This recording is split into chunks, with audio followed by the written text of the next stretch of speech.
নমস্কার বন্ধুরা, আবারও একটা নতুন স্বাদের রেসিপি নিয়ে তোমাদের সামনে এলাম। আজকে আমি কচু আলু দিয়ে ইলিশ মাছের মাথা দিয়ে একটু ঝোল বানাবো। চলো এটা তোমাদের সাথে শেয়ার করি। যদি রান্নাটা ভালো লাগে একটু কমেন্ট করো, তারপরে বা ভালোবাসা দিও। তারপরে যাই হোক, কড়া বসিয়ে দিয়েছি। কড়া যখন গরম হয়ে গেছে, এর মধ্যে পরিমাণ মতো সরিষার তেল দিয়ে নিয়েছি। দিয়ে আলু আর কচুটাকে এরকমভাবে লম্বা লম্বা করে কেটে নিয়েছিলাম, সেটা দিয়ে নিলাম। আলু কচুটাকে লম্বা লম্বা করে কেটে নেওয়ার পর দিয়ে নিয়েছি। তারপরে এটাকে একটু লবণ আর হলুদ দিয়ে একটু ভেজে নেব। আলু আর কচুটা স্বল্পক্ষণ একটু ভেজে নেওয়ার চেষ্টা করবে তেলেতে, তাহলে আলুটা কিন্তু ঢেকে ঢেকেই একটু ভাজবে, যাতে কচুটা একটু বেশ সিদ্ধ হয়ে যায়। তেলে কিন্তু খুব তাড়াতাড়ি কচু সিদ্ধ হয়ে যায়, তাই যখনই কচু দিয়ে কোনো রান্না করো না কেন, তেলে কিন্তু কচুটাকে ভেজে নেওয়ার চেষ্টা করবে। আগে থেকে যেহেতু আমি হলুদটা দিয়েই রেখেছিলাম, তার জন্য আর হলুদ দিলাম না। একটুখানি জিরে গুঁড়ো আর একটা টমেটোকে এভাবে বেটে কেকারে ঘষে রেখেছিলাম, সেটা দিয়ে নিলাম। দিয়ে বেশ কিছুক্ষণ কিন্তু এটা কষবো, একটু ঢেকে ঢেকে নিয়েই কিন্তু কষবো। আর লঙ্কা গুঁড়োটাও এখানে ঝাল অনুযায়ী দিয়ে নিয়েছি।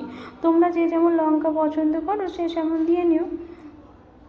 তারপরে এটা ঢেকে ঢেকে বেশ কিছুক্ষণ কষে নেব। ঢাকার একটাই কারণ, যাতে কচু আর আলুটা সিদ্ধ হয়ে যায়।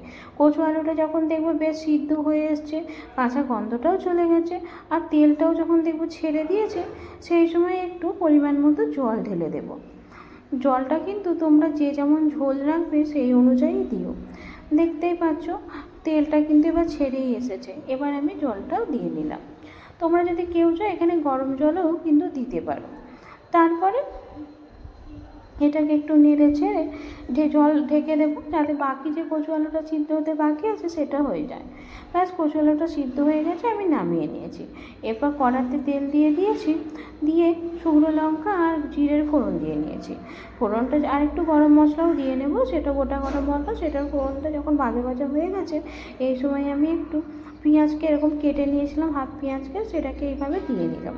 পেঁয়াজটাকে দিয়ে নেওয়ার পর একটু নরম হওয়ার অপেক্ষা করবো, কারণ সঙ্গে সঙ্গে তো আর আদা রসুনের পেস্টটা দেওয়া যায় না। কিন্তু এখানে আমি একটা গন্ডগোল করে ফেলেছি। সেটা হচ্ছে মাছের মাথাটাকে কিন্তু আগে থেকে আমি ভেজে তুলে রাখিনি। এই ভুলটা কিন্তু তোমরা করো না। ফোড়নটা দেওয়ার আগে ওই তেলে কিন্তু মাছটাকে ভেজে নিয়ে তারপরেই ফোড়নটা দিও, না হলে কিন্তু আমার মতো পেঁয়াজটা কিন্তু পুড়ে যেতে পারে।